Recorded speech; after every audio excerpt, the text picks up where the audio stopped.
Welcome to Ready to Derive. In this video, we're going to learn how to find the domain of a function algebraically.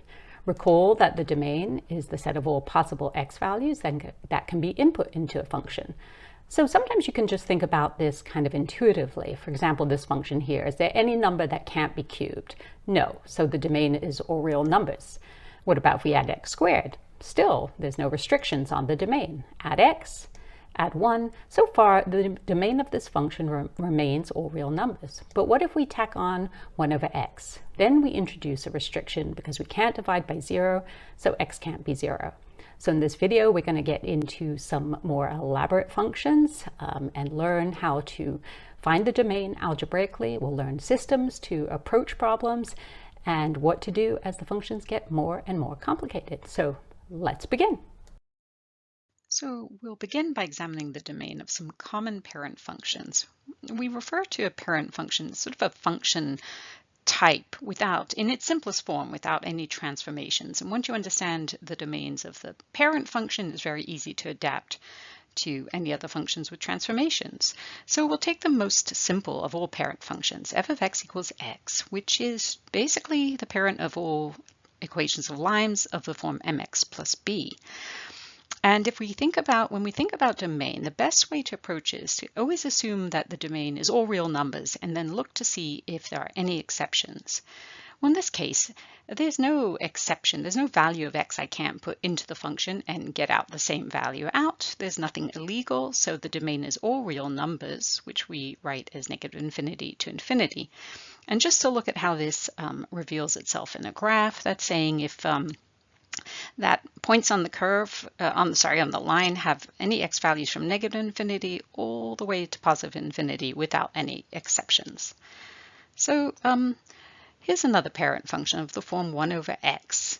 Again, assume all real numbers and see if there are any exceptions. Well, there is. I can do 1 divided by a negative number, 1 divided by positive, but I cannot divide by 0. X cannot be equal to 0. And the domain we write as this.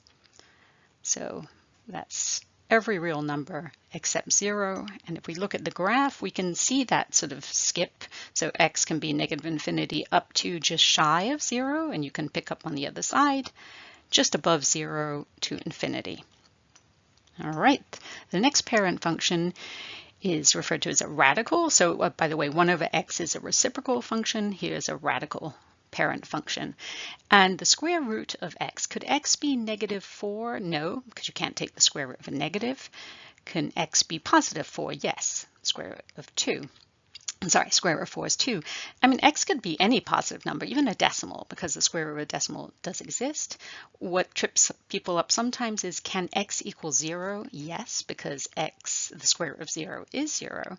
So sometimes before writing the domain in interval notation, I write a little inequality like this, and then translate that to interval notation.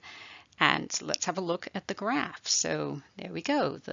The function begins at 0, and the values of x, the domain, go up to infinity, but no negatives allowed. And the final parent function in this selection, this is kind of combines g and h, right? So you have a reciprocal and a radical going on there. So it probably has to take into account both domains. So we know that x has to be positive, but can x be 0? No, because you would end up dividing by 0. So in this case, x has to be strictly greater than 0. And the way we write this is with the open parentheses, 0 to infinity. And the graph looks like this. So you can see that x, the domain x, can be anything slightly above 0 all the way up to infinity. So now we're going to take those parent functions and add a twist. Well, it's not really much of a twist. It's just a transformation, but that sounded like a more catchy title. So let's think about the domain of each of these. Well, the first function, it's a linear function again. But again, think of it sort of, is it in this way? Is it any number x for which that I can't add 4 to? Well, there's no number under the sun that it's illegal to add 4 to. So the domain is all real numbers, negative infinity to infinity. What about g? So we have a problem here because we know that we can't divide by 0. So in this case, it's not that x can't be 0, it's that x plus 4 the whole denominator cannot be equal to 0. And I write it like that because then it helps, because then you can isolate x. And if it wasn't already obvious to you, we discover that x can't be equal to -4, sorry. So we write it like this. And so -4 to infinity, all real numbers except -4. Now, what about h? We know that the square root of anything, that thing has to be greater than or equal to 0. So what we do is we demand that x plus 4, the whole entity under the radical, has to be greater than or equal to 0. And then we can isolate x. So we bring -4 to the other side, subtract 4 from both sides, and the domain becomes, close bracket, -4 to infinity. And finally, we remember that when we have the radical in the denominator, we must require the quantity under the radical to be strictly greater than 0. And if we isolate x by subtracting 4 from both sides, we get this. So -4 to infinity. So the next set, so another little twist. And here we're just really doing it to make sure we kind of create a system for approaching these problems. So once again, for 7 minus 2x, there's no number that we can't double and then subtract from 7, so the domain is -infinity to infinity. But for 1 over 7 minus 2x, now for 1 over x plus 4, you probably could see instantly that x could be equal to -4, but this one, it's a little trickier. The number doesn't just pop out, so that's why it's so good to set up the restriction. We cannot have 7 minus 2x equal to 0. So that means that 7 can't equal to 2x. Divide both sides by 2, and we get that x can't be 3.5. So -infinity to positive 3.5 this time, unified with 3.5 to infinity. And let's do the same for h. So we need 7 minus 2x to be greater than or equal to 0. And now we're dealing with inequalities. You have to be a little careful. So 7 is greater than or equal to 2x. And divide both sides by 2. And that reads 3.5 is greater than or equal to x, or x is less than or equal to 3.5. So make sure you make that little switch. All right, so sometimes it's helpful just to rewrite this with x on the left-hand side. All right, and for j, so for j we know that 7 minus 2x has to be strictly greater than 0. Let's go through the motions again. 7 has to be greater than 2x. Divide both sides by 2. 3.5 has to be greater than x, or x has to be less than 3.5. So we have the open parentheses there.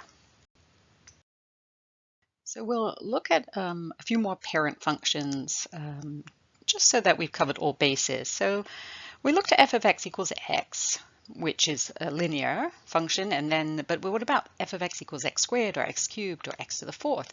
Well, once again, just assume that, let's assume the domain is all real numbers unless we can prove otherwise. And hopefully it's obvious that there's no number you can't square or cube or raise to the fourth. So the domain is all real numbers.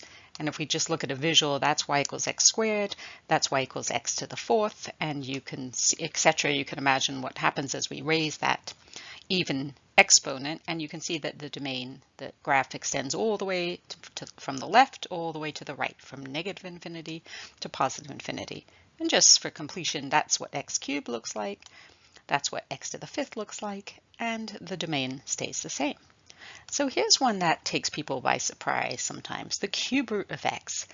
Again, assume it's all real numbers for the domain and then see if we can prove otherwise. Well, the cube root of, say, 27 is 3, so it feels pretty good with positive numbers. What about the cube root of 0?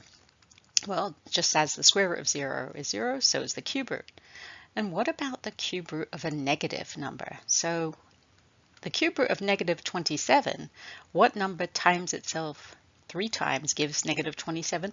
That would be -3, so that exists. So the domain also is -infinity to infinity, unlike with the square root graph. So there you see the cube root of x graph, and you can see the graph extends all the way from -infinity to infinity in terms of the domain. And here's another one, the absolute value of x. Is there any number that you can't take the absolute value of? Not at all, right? The absolute value of 10 is 10, the absolute value of negative 10 is 10, and the absolute value of 0 is 0. So the domain also is all real numbers, and that's the absolute value graph. So all of these have a domain of all real numbers, and they're just good to keep an eye out for these to realize they're not perhaps as restrictive as they look on first inspection. So let's see what to do with functions where we appear to have competing domains. So recall from the opening slide that the domain of this function, we've also reviewed these parent functions, x cubed, x squared, etc. There's no number that you can't plug into that function, so the domain is all real numbers. What if we add 1 over x to that? We saw from the introductory slide that that causes a problem, and we know that x can't be equal to 0, so we have to interrupt that domain and take 0 out of it. So now this is the new domain, so that's more restrictive, and basically you kind of have to honor the most restrictive component of the function. So let's take it one step further, and now we add this term here, and we realize that x plus 1, the quantity under the radical in the denominator, must be strictly greater than 0, which means that x has to be greater than negative 1, which means that x can't be allowed to go all the way down to negative infinity. In fact, it can only begin just after negative 1, but we still have to honor the 1 over x, so we still can't allow x to be 0. So that's the domain of this function. And I want you to see that this h of x and j of x, so if I was to take this here and move it to the denominator, the domain stays the same. These two share the same domain because you still have to honor the 1 over x, and you still have to make sure that what's under the radical is strictly positive. So we'll end with some practice problems. Why don't you take a moment to pause the video and attempt these before I go into detail on how to solve them. But without further ado, let's begin. So let's look at G, number 1, G. So if we look at the numerator, remember that sometimes people are fooled by the absolute value and they think, oh, they're like, x can't be 4. Well, of course, x can be 4. 4 minus 4 would be 0, and the absolute value of 0 is just 0. So don't be fooled with absolute value. There's no restrictions. And what about the denominator? Well, we know that we can't have x squared plus 4 equal to 0. And if we isolate, we get x squared equals negative 4. And if we take this, wait a minute, the square root of negative 4, we can't do that. So in fact, there's no value for x that would generate 0 on the denominator. There's just no solution to that, at least no real solution to that equation. So we can conclude that there's no restrictions anywhere and that the domain is negative infinity to infinity. And maybe I'll just circle that to kind of make that pop out. Okay, so what about number 2? Let's look at the numerator. Is there any value of x that we can't square and subtract 25 from? No. So no restriction up here in the domain. But we know that we have some stuff going on in the denominator. We mustn't, because it's under a radical, we know it has to be, the quantity 3x minus 12 has to be positive. And because it's in the denominator, we know it has to be strictly positive. It cannot be equal to 0. So we get this. X is greater than 4. And so we combine that together and we realize that x can vary anywhere from just above 4 to infinity. Now for number 3, p of x, if we look at the numerator, so we do have a square root up here, so we need to make sure that what's in the square root has to be greater than or equal to 0. Now be careful here, because when you divide by negative 1 to get x alone, you mustn't forget to reverse the inequality. So it turns out that x can only be a negative number, because negative of a negative number would be positive, and then we can take the square root. And let's look at the denominator. We're going to have to factor this in order to see what values of x are not permitted. So this factors to x plus 5, x minus 2. And we would basically say, okay, so we want to make sure that product is not equal to 0. So x can't be negative 5 or 2. Now this is a scenario where it might be good to kind of generate a little number line. And from x is less than or equal to 0, so let's use a different color. For x is less than or equal to 0, we could plot that here. So I'm going to put 0 there, and I'm going to use orange to say, well, so far x is allowed to be anything down here. But what about these restrictions? X can't be negative 5 or 2. So negative 5's down here, 2's up there, and I would put open circles there, except the one at 2 doesn't really matter, but the one at negative 5 does. So it seems x can be anywhere from negative infinity up to 0, but not 5. So we write that like this. Or sorry, not negative 5. And it can be equal to 0, so we have a closed bracket there. So that's that domain. And finally, here we have one that's not written as a single fraction, but we do have to honor both of the domains of each of these functions. So here x plus 5 has to be greater than or equal to 0. So x is greater than or equal to negative 5. Here, 3 minus x must be strictly greater than 0 because it's in the denominator. I'm going to just rewrite that as x is less than 3. So 3 is greater than x, or x is less than 3. And let's have a look. Let's do a number line again. So let's take x is greater than or equal to negative 5. And I'll put negative 5 here, 0, and I know 3 is going to be involved. So greater than or equal to negative 5 would look like this. Less than 3. So less than 3 would have an open circle on 3 and an arrow going to the left. So here we have to be very careful because x has to be both of these at the same time. So it can only be any value that's in the overlap of these, which means it could be negative 5, but it can't be 3. So the domain would be anything from negative 5 up to 3, open parentheses there, and that is the final problem. Congrats, you made it to the end of my video. Hoping that means you found it helpful, and if so, please do like and subscribe, and check out more of my videos on my channel, Ready to Derive.